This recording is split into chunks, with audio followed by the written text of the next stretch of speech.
Olá a todos, estamos de volta para o segundo episódio do podcast EJA na EPT.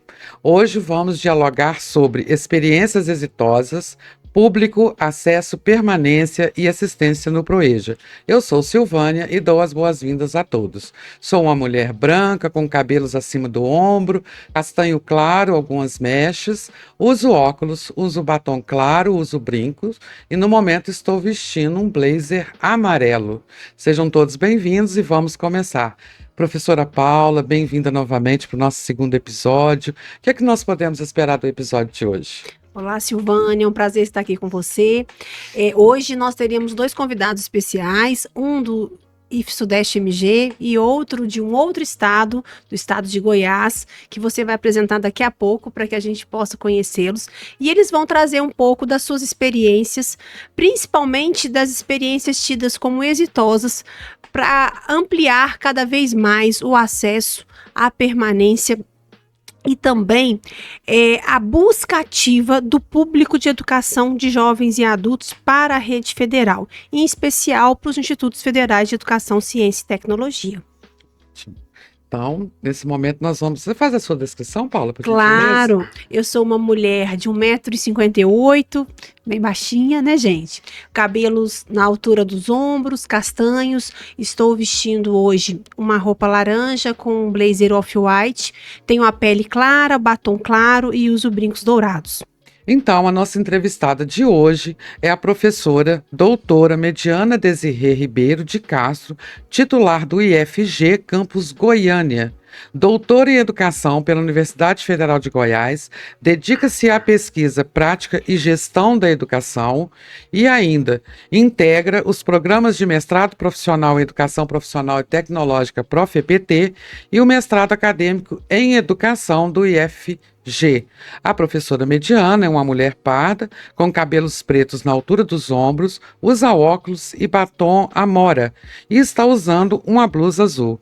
E nós vamos receber também, com muito prazer, o professor doutor Adriano Heder de Carvalho, titular do IF Sudeste MG Campus Juiz de Fora, doutor em parasitologia animal pela Universidade Federal Rural do Rio de Janeiro, tem atuado também na área de políticas públicas em educação, principalmente relacionadas à assistência estudantil e vulnerabilidade dos discentes.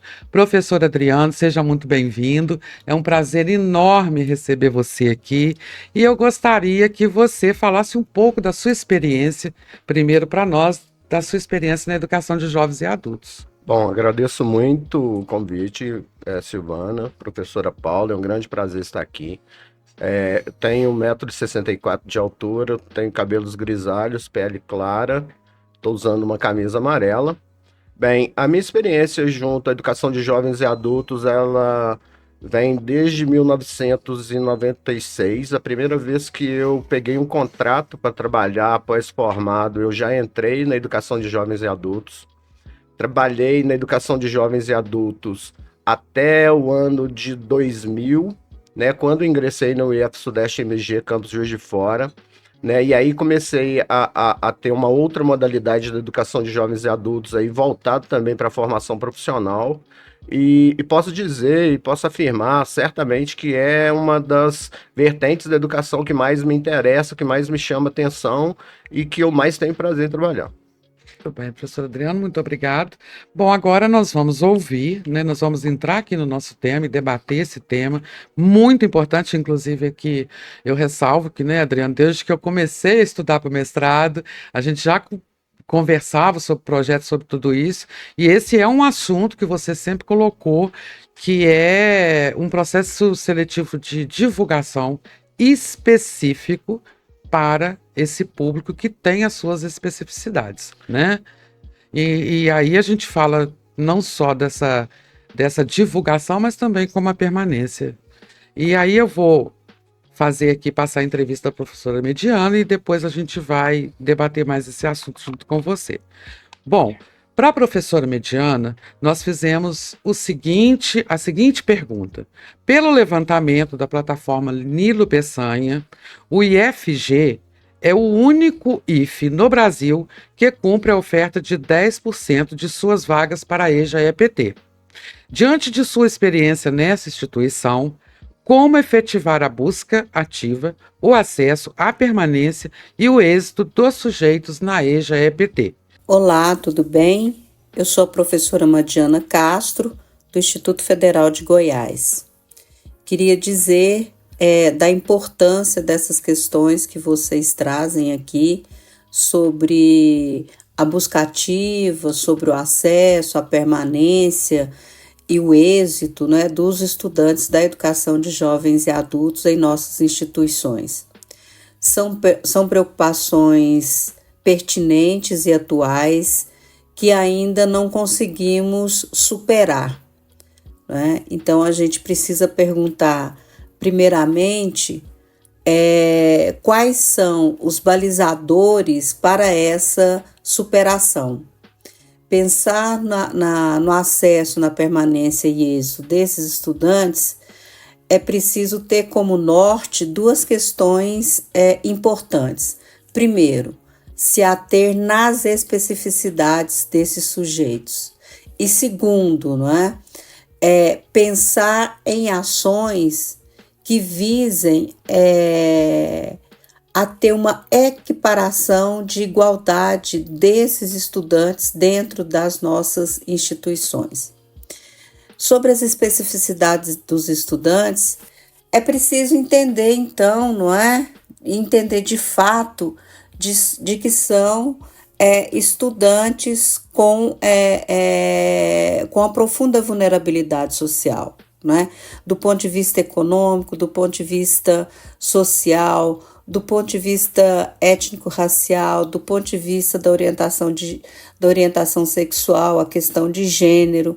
Então, veja, são estudantes que chegam já com uma história de vida profundamente desigual diante dos demais estudantes que aí estão nas nossas instituições na chamada idade própria, Esses estudantes em idade própria são estudantes que têm apoio aí para ter o seu tempo dedicado a estudo. E não é isso que acontece com os estudantes da educação de jovens e adultos, A escola ou a estadia dele na escola sempre vai estar tensionada pela questão do tempo. E aí eles dividem o tempo que eles têm entre o trabalho, entre a escola, entre os seus afazeres domésticos, entre cuidar dos filhos, cuidar de um estudante, ou até mesmo, com as questões aí fundamentalmente em relação às mulheres, há uma cultura que ainda prevalece o fato de que as mulheres devem ficar em casa, Não é dada a elas ainda, o direito não é reconhecido ainda, o direito que elas têm, a se formar, a ter uma profissão, a ter outras perspectivas fora da casa. Então, isso é uma questão muito importante para a gente pensar. E também, hoje eu tenho pensado muito, e também é preciso que as ações tomadas para esses estudantes dentro das nossas instituições, elas precisam ser ações, primeiro, organizadas do ponto de vista de uma política voltada, uma política institucional voltada para esses estudantes, mas também que as ações, para que esses alunos acessem instituições, permaneçam nas instituições e tenham êxito formativo em nossas instituições, devem ser ações que impliquem em o estabelecimento diferenciado e mais fortemente engajado, inclusive do ponto de vista financeiro, em relação aos outros, Porque assim nós vamos ter, talvez, aí uma perspectiva da equidade, de garantir aí, ou pelo menos tentar garantir, a fazer com que todos tenham aí as mesmas possibilidades, nem que seja aí em termos de largada, né? Bom, professora Paula, professor Adriano, o que a gente pode falar sobre esse assunto? Só no estado de Minas Gerais nós temos 5 institutos federais. A minha pesquisa ela abrange o sudeste de Minas Gerais.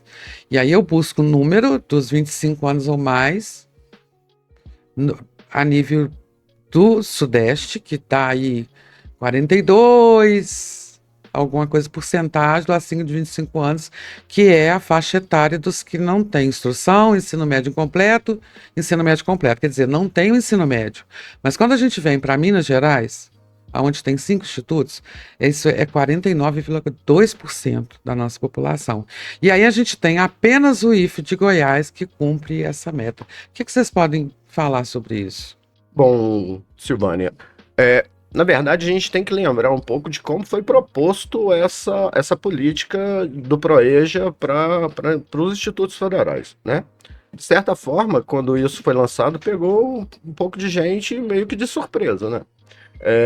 Pela própria falta, talvez, de formação dos professores, né? Então, assim, de uma hora para outra fizeram uma proposta de que teria que ter necessariamente um percentual, né, cara, dedicado à modalidade de educação de jovens e adultos integrado ao ensino técnico, né, mas sem muito um preparo para isso. Então, assim, eu acho que já se passaram aí, né, 15 anos, um pouco mais da formação dos institutos, e até hoje o que a gente nota é que continua não havendo esse preparo para o público da educação de jovens e adultos. Então, temos trabalhado, né, assim, muitos erros, muitos acertos, né, muitas trocas de ideia. Eu acho que isso tem sido uma coisa importante, né, no sentido de formar uma massa crítica do entendimento do que seria o EJA, quais são os objetivos do EJA, né, não apenas como uma política de possibilidade de abrir o curso, mas inserir esse curso no contexto da instituição, né, dentro do espaço, né, físico do entorno da instituição, né, saber o que a sociedade do entorno quer, quais são as necessidades no mundo do trabalho naquela região, né? Então, acho que temos trabalhado para isso. Ainda não conseguimos, os números mostram isso, né? Mas se você pegar nesse tempo todo, né, a massa crítica que foi formada em direção à educação de jovens e adultos, acredito que, mesmo os números não indicando isso, dentro da formação docente, acho que isso teve um certo êxito. Professora Paula, alguma coisa?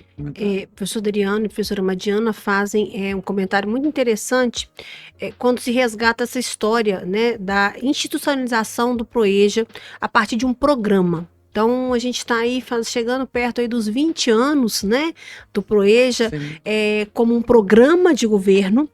E como o professor Adriano coloca, as instituições não foram preparadas para esse programa. Ele vem no formato de um decreto e nos dá uma porcentagem a ser oferecida e exigida para atendimento a essa legislação. Hoje, algumas instituições ainda estão engatinhando nessa formação de professores, nessa formação de espaços para educação de jovens e adultos. É lógico, né, que a especialização PROEJA foi um atrativo. As ações de fomento de pesquisa, o próprio ProfEPT, tendo dentro de suas linhas a possibilidade de pesquisa em EJA, vem ampliando isso, como também o aporte financeiro dado por editais e programas. Mas realmente, né, nas instituições que nós temos em todo o território brasileiro, o IFG é uma referência para nós, porque ele atinge a oferta dos 10% e atinge com qualidade, né? Então, a experiência trazida pela professora Madiana é algo que nos incentiva e que também nos motiva a fazer do IF Sudeste MG, como de outras unidades da rede federal, também um parâmetro de oferta, de qualidade e de alcance de metas. Sim, muito bem. Bom, mas a gente fez outra pergunta para a professora Mediana, né? Professora, aproveitando a sua fala, temos a grande lacuna no processo seletivo. Como isso se consolidaria nos editais e ações para processo seletivo de curso da modalidade EJA-EPT? É que se a gente for pensar, por exemplo, na divulgação dos cursos voltados para a educação de jovens e adultos, não basta ter apenas um anúncio, não é, de que foi lançado o edital em nossas páginas online. É preciso que se faça, não é? E já falando a questão da busca ativa, que se façam parcerias, façam divulgações, não é? Estabeleçam diálogos com a comunidade ao redor aí das nossas instituições, para que a gente tenha uma efetiva acesso aos locais onde esses estudantes estão, né? Nos locais de trabalho, nas associações, nos locais das suas casas, né? E que essa não seja uma ação também pontual, né? É preciso ter um plano de ação, um plano de trabalho orgânico que venha, não é, fazer estabelecer essas ações do ponto de vista da sua continuidade.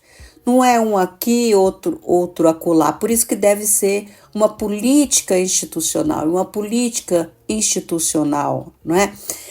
Somente colocar na página institucional de que tem um edital e que a gente está ofertando vagas para essa modalidade é insuficiente, né? Então, é importante se pensar nisso, né?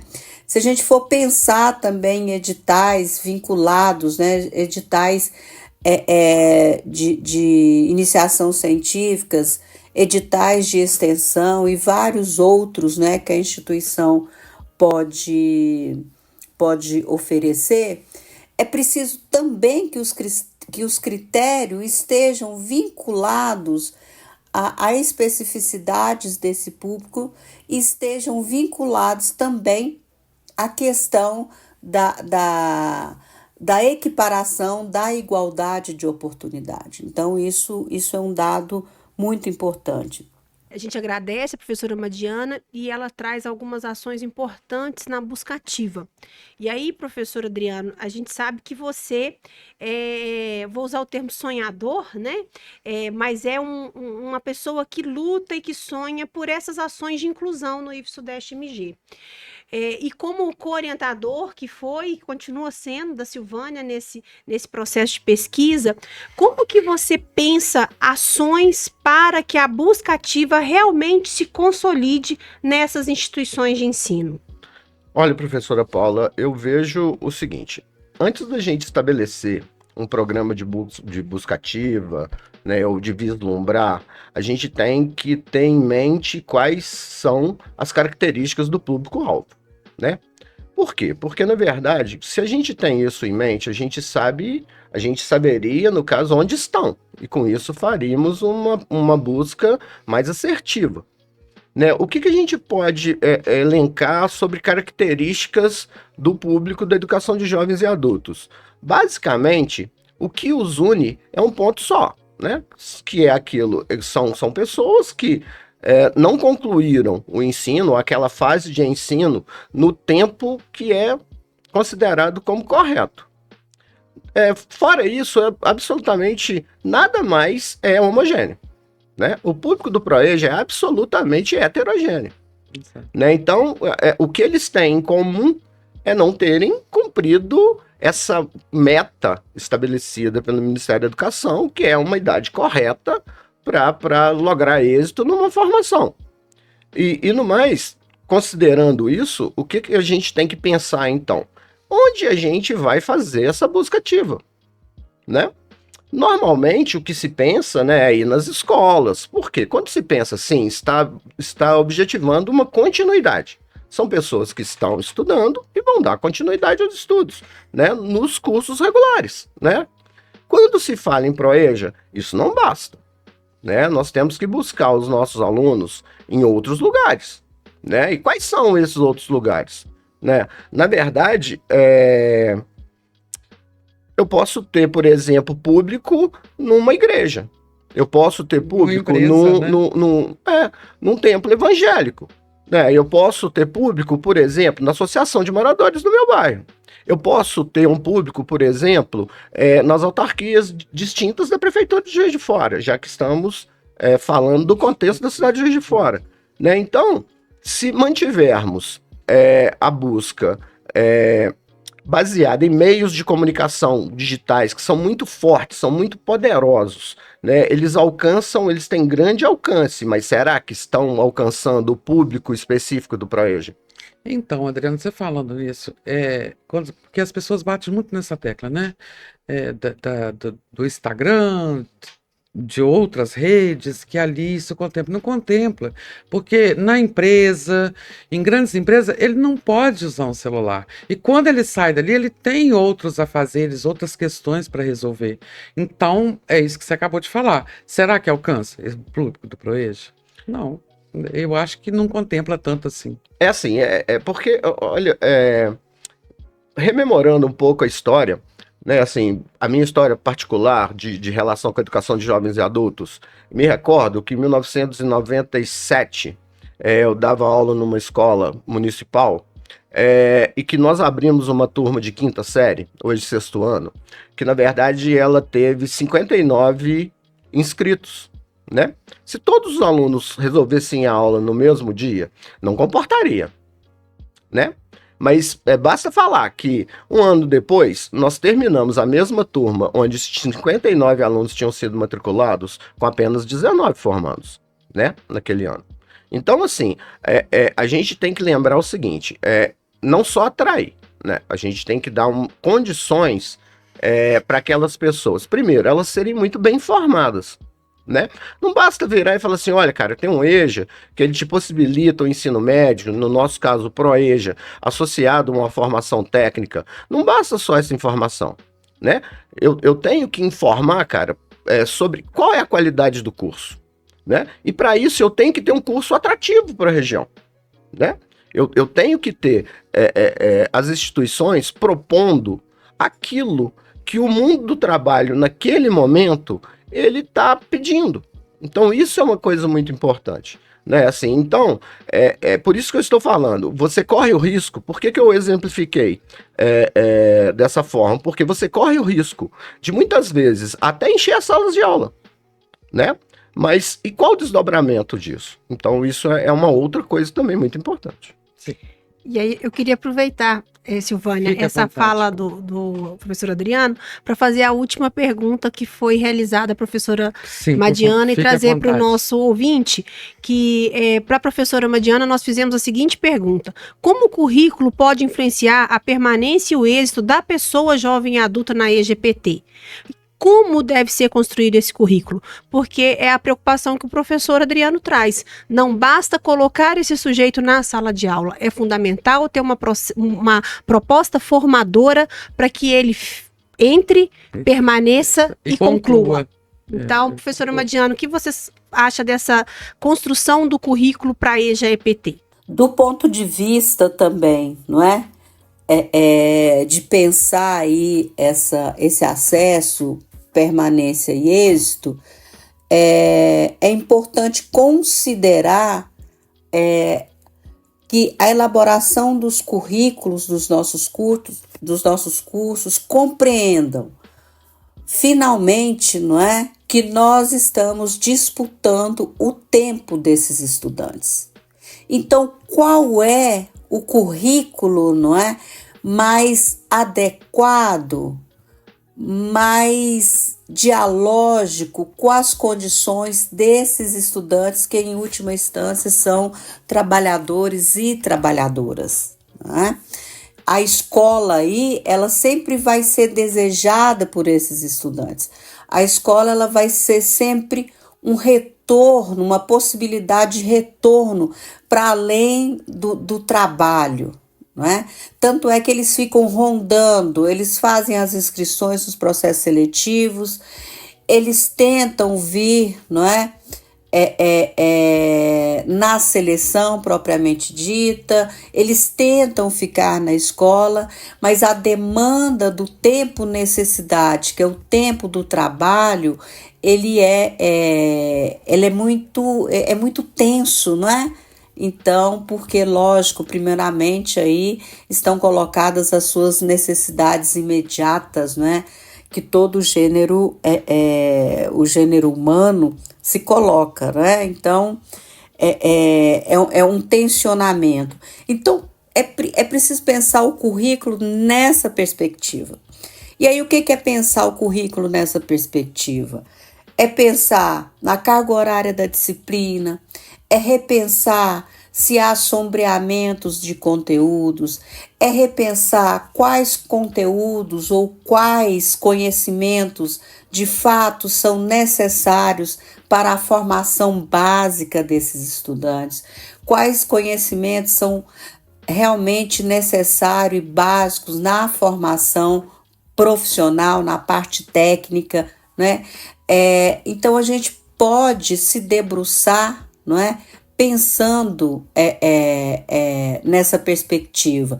E a legislação, ela já permitem esses arranjos aí para se aproximar dessas especificidades desses estudantes, né? Como é que eu faço, né, com aquele aluno que quer permanecer na escola, mas ele precisa estar submetido a uma lógica de trabalho que tensiona as suas estadias na escola. Então, veja, a escola, a instituição precisa se debruçar sobre isso. Como pensar, não é, um plano de curso, um currículo, não é, do curso a partir dessas especificidades. E aí nós temos algumas brechas importantes, algumas perspectivas teóricas, né, metodológicas que podem nos auxiliar. E aí não poderíamos deixar de dizer aqui sobre a contribuição do pensamento freiriano ou até mesmo sobre a contribuição da pedagogia histórico-crítica, né? Que são duas perspectivas, inclusive de organização do currículo, que pode nos auxiliar fortemente no sentido de aprender aquilo que é nuclear para a aprendizagem desse estudante na educação básica, e se for na educação básica integrada à educação profissional, também quais são aqueles conhecimentos nucleares que vão dar a ele uma formação, não é? Uma certificação ou uma conclusão de um curso técnico integrado. Então, isso é extremamente importante a gente entender, né? E aí não tem como, não é? Como os nossos professores provavelmente não tiveram uma formação inicial na educação de jovens e adultos, é preciso também estabelecer uma formação, a formação continuada desses estudantes, porque assim esses estudantes vão se apropriar dessas especificidades, vão se apropriar das funções da educação de jovens e adultos e se qualificando para pensar, né, nesse currículo, nesse plano de trabalho que eles vão desenvolver junto aí aos estudantes, né? Então isso é importante. Agora, é preciso ter de fato uma política institucional, a regulamentação das ações, um plano de trabalho, não é? Que ganhe força, que ganhe profundidade dentro da instituição, para que isso também não vá se perdendo ao longo do tempo. É preciso criar um acúmulo, não é? De atividades teóricas e práticas, não é?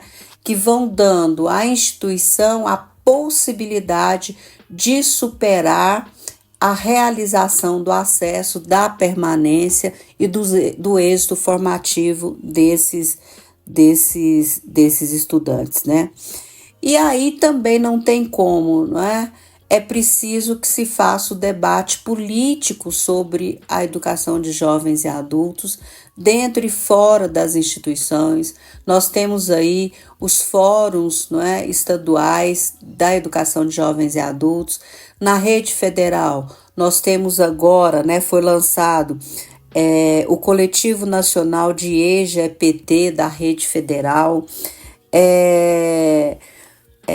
que pode, não é, que deve ser e que pode ser acessado, acionado e ter a participação também das instituições nesses espaços, né? Então, é importante também essa movimentação política, não é?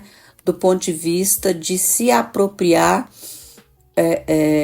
dos espaços, não é, necessários para fazer valer o direito à educação desses trabalhadores e estudantes, né? E aí, sobre algumas ações exitosas, é importante dizer que nesses últimos tempos, né, vamos dizer aí, principalmente a partir de 2006, nós temos aí um número acentuado de produções, né, de artigos, dissertações, teses, produtos educacionais que vão indicando aí algumas possibilidades, algumas experiências, né, exitosas, tanto em relação à busca ativa, em relação ao acesso, à permanência e o êxito desses estudantes formativos, né? Algum deles vão indicar, não é? Só para, assim como exemplo, por exemplo, poucos estudantes ainda têm acesso às políticas, né, estudantis dentro das instituições, desconhecem essas políticas. Isso é uma questão que precisa ser revista. Outra questão importante, não é, que a gente já tem aí conhecimento, algumas experiências, por exemplo, de acolhimento,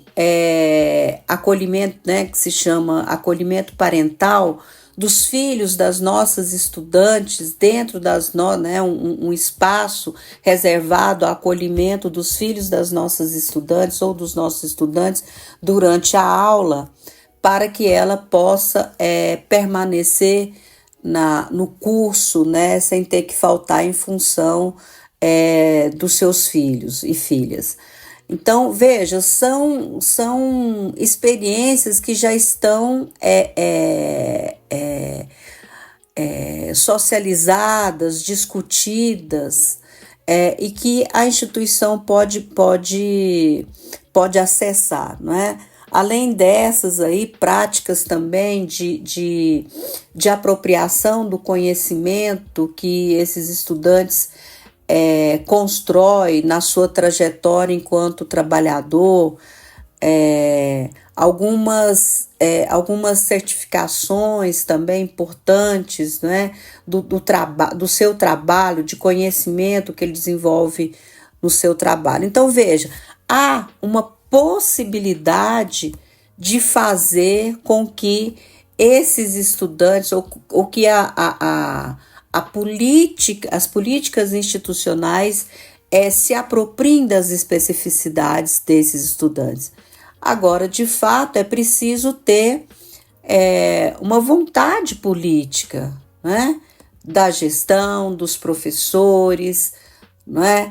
Dos servidores técnicos administrativos, porque é possível, sim, ter boas experiências nessa perspectiva do acesso, da permanência e do êxito. E com certeza as políticas, né, vocês vão ver, talvez aí formando um grupo de estudos, né, dentro da instituição, acessando essas experiências, né? O Prof. EPT, com seus produtos educacionais, tem indicado aí boas perspectivas, e a instituição pode ter acesso a essas possibilidades aí, né? A que a gente comumente tem chamado de experiências exitosas.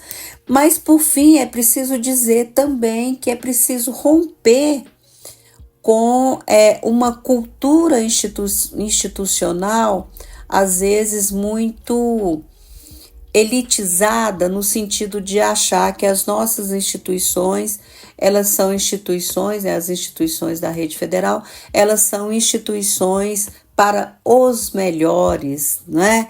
Os selecionados, né? E pensar que uma sociedade de melhores é uma sociedade que consegue, né, universalizar a educação básica para todos, porque é uma educação básica. Quando, não é, nossas crianças, nossos adolescentes, nossos jovens e adultos se apropriam daquilo que é mais caro e que foi produzido pelo gênero humano e que vem garantir a sua sobrevivência enquanto espécie.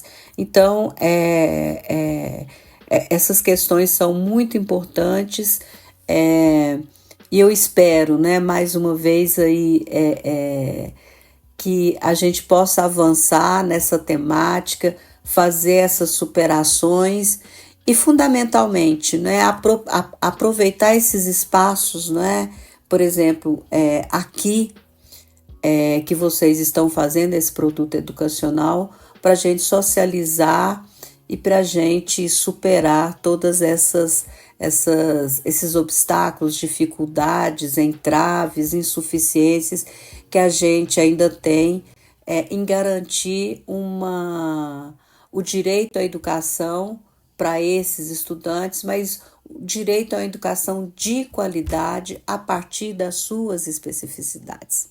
É isso. Obrigada. Quem participou e quem acompanhou o nosso primeiro episódio, na fala do professor Adriano, ele reforça a importância de fazer uma análise dos dados do processo seletivo. Conhecer aonde esse sujeito está, de onde ele vem, por que ele vem ou por que ele não vem estudar no Instituto Federal. E aí ele traz uma situação que é muito importante para nós, que é a ideia das parcerias. Vou buscar essa parceria com os municípios, com o CRAS, com as igrejas, com as associações, com empresas, com os próprios colaboradores do Instituto Federal, né? E com também os pais dos nossos alunos. Nós também temos alunos no ensino integrado cujos pais, parentes, tios, avós não concluíram o ensino médio na idade tida como regular. E aí, professor Adriano, eu queria te fazer mais uma pergunta. Se você pudesse dar uma sugestão para a elaboração da comunicação e do processo seletivo para a EGPT, qual sugestão você daria? Descentralizar. Né, eu acho que assim, tem que ter um alcance mais múltiplo.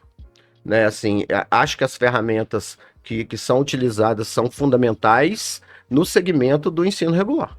Né? Mas especificamente para a educação de jovens e adultos é preciso diversificar, né? É preciso que a equipe de divulgação elas se encaminhe para locais que até hoje talvez não foram pensados, né? As características, lembrar novamente, as características dos alunos da educação de jovens e adultos, essa característica ela é múltipla. Então, assim, eu posso encontrá-lo, por exemplo, e só rememorando aqui, por exemplo, o curso de ProEJ do Secretariado do Instituto Federal de Educação, Ciência e Tecnologia do Sudeste de Minas Gerais, campus Juiz de Fora, muitas vezes, angariamos alunos entre o próprio corpo de terceirizados nessa instituição. Sim. Né? Então, assim, onde eles estão, né, nós temos que alcançar diversos lugares, né, para que tenhamos mais assertividade para chegar a esse público. Né? Então, eu acho que tem que ser múltipla.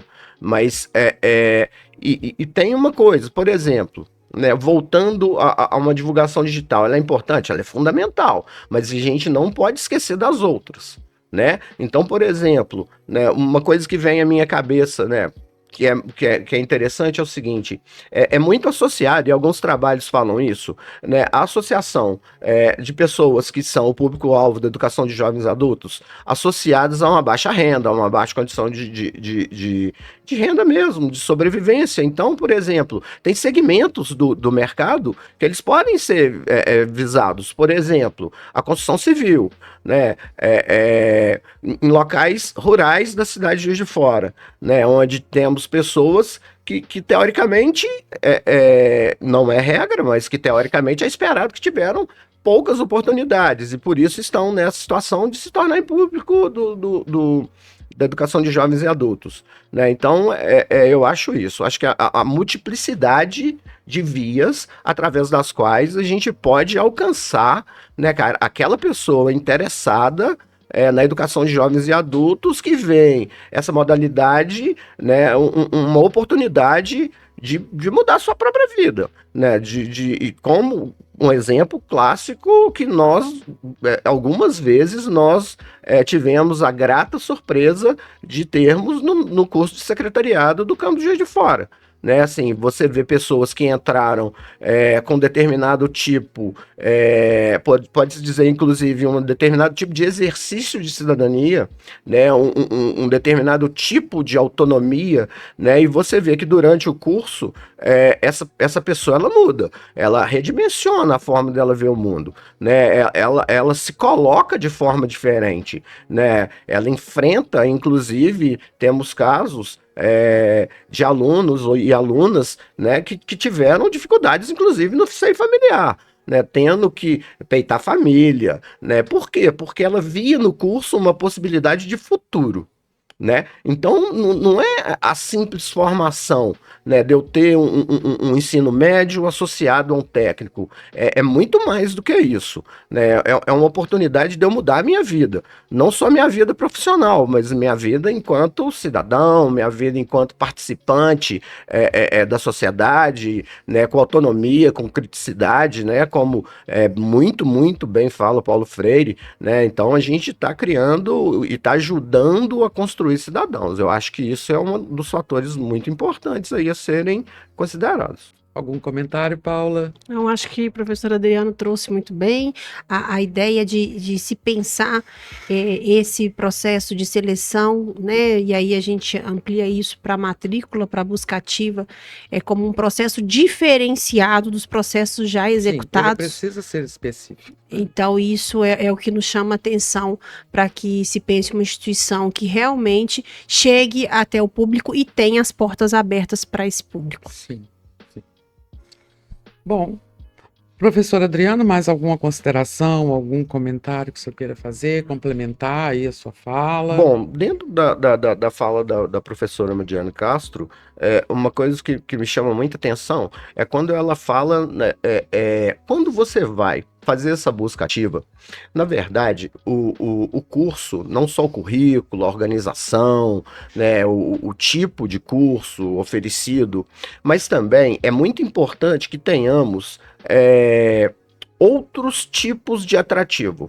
Né? Porque sabemos que o público da educação de jovens e adultos, eles são pessoas que têm afazeres, têm famílias, trabalham, chegam cansados, né? E às vezes 2, 3 etapas de trabalho até chegar à escola. Então a gente tem que pensar nas instituições sobre formas outras de propagandear o curso, né?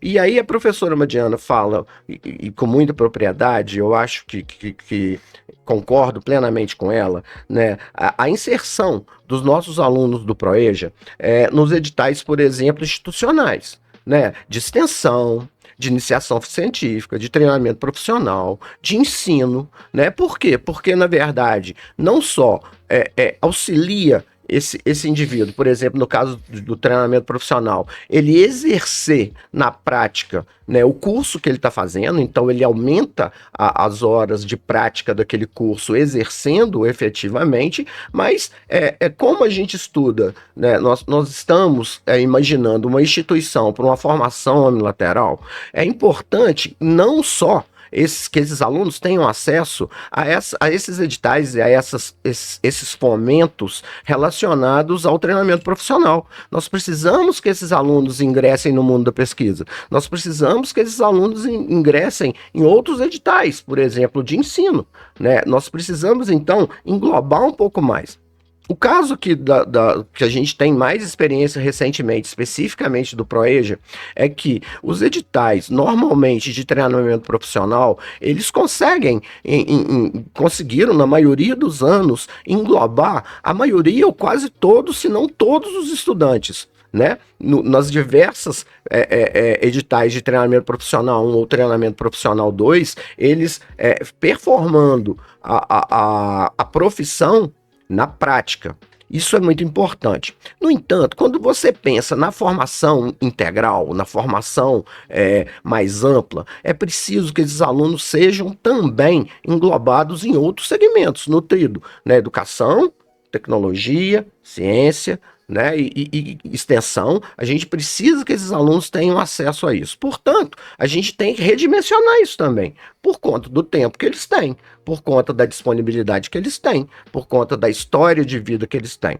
Então, isso é uma coisa que eu acho extremamente importante dentro daquilo que a professora Madiana Castro propõe, e eu concordo com ela ampla e plenamente.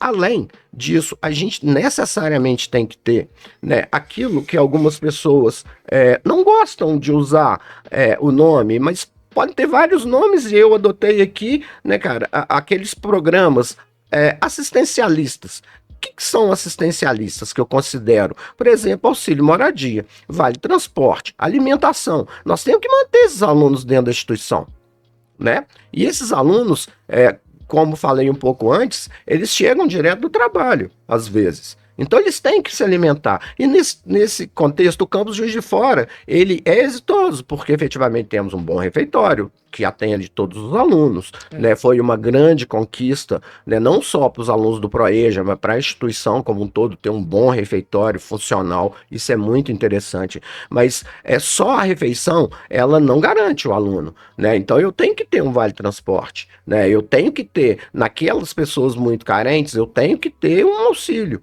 né? Então, assim, é muito importante. Uma coisa que eu queria só deixar para a gente refletir é o seguinte: a gente tem algumas características do processo seletivo do Proeja, né? E aí, dos estudos que a gente leu e tal, até a seleção do Proeja e a procura, ela é muito dispar, dependendo do curso, dependendo da área. Isso vai afetar na idade de quem está fazendo o curso, se vai afetar no tipo de evasão ou não que vai ter. Então isso é muito interessante.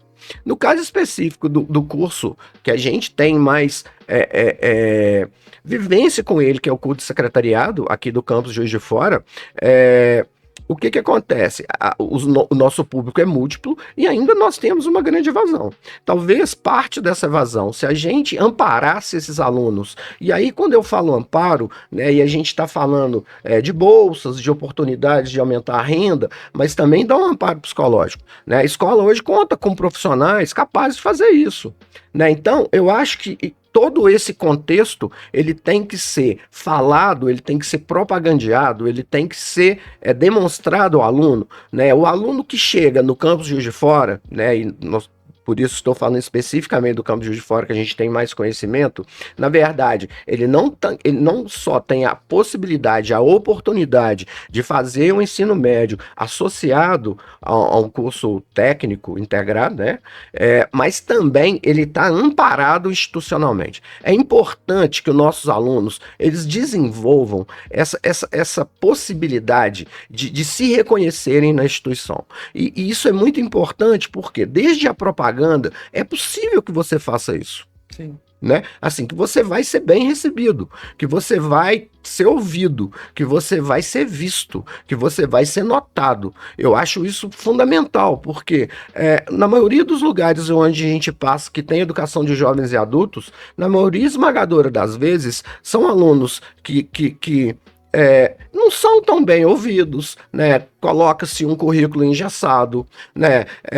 São alunos com pouca visibilidade, porque a instituição ela tem uma estrutura para cursos regulares, mas está engatinhando no que concerne a essa questão da educação de jovens e adultos. Então, assim, é importante que quando eu faça essa busca ativa, eu não só realize a busca ativa, mas junto a ela, eu estimule o aluno a curiosidade, pelo menos, ou a certeza, né, de um bom recebimento, de que ele vai ser ouvido. É muito importante. Inclusive, tem uma fala da professora Jaqueline Moll que ela fala, né, que abre-se o edital, põe-se o acesso, ele vem, até tem uma fala da professora Nobre que ela fala, eles estão andando ali. Então, quando a instituição faz isso, ela está excluindo ele novamente. Né? Novamente ele está sendo excluído. E aí, essa segunda exclusão, ela é pior, porque ele buscou, ele viu uma oportunidade e ele não consegue permanecer ali. A gente sabe que entre a sobrevivência, que a professora Vânia fala isso, né? Que é a sobrevivência dele, e a escola, ele tem que escolher a sobrevivência, não tem como. Então, assim, a sua posição é correta e vamos torcer para que ela aconteça, né? Certamente. Estamos aqui discutindo para que esse assunto vá aí para os gestores, para as instituições, para que eles reflitam sobre isso. Né? Obrigada, viu, Adriano? Professora Paula, alguma coisa para completar? Acho que sua fala foi muito pertinente, Silvana, dentro do que o professor Adriano colocou, a importância de construirmos políticas institucionais de assistência estudantil específica para o aluno trabalhador. Sim, garantido. Vamos chamar de garantido, né? Assistência. Você vai entrar? Você tem, que nós temos esse exemplo no IF São Paulo.